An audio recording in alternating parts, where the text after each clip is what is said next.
أعوذ بالله من الشيطان الرجيم. بسم الله الرحمن الرحيم. ولا تقولن لشيء إني فاعل ذلك غدا. صدق الله العظيم.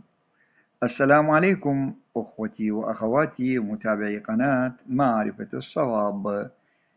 ما هو الفرق بين شيء وشيء في الرسم القرآني؟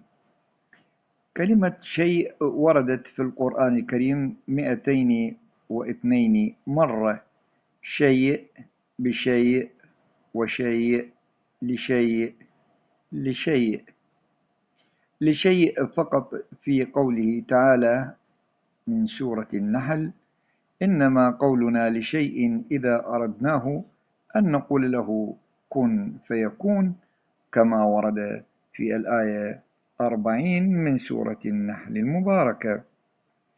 وفي سورة الكهف قال تعالى: ولا تقولن لشيء إني فاعل ذلك غدا، كما ورد في الآية 23 من سورة الكهف المباركة.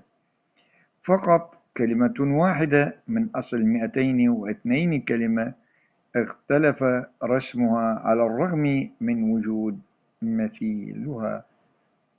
فالشيء هنا مؤجل الفعل ومقيد بشرطين لكي يتم الشرط الأول أن يشاء الله، والشرط الثاني أن يأتي الغد، ولذلك اقتضى أن يأتي رسم الكلمة بإثبات حرف الألف لشيء ليفيد البعد الزمني.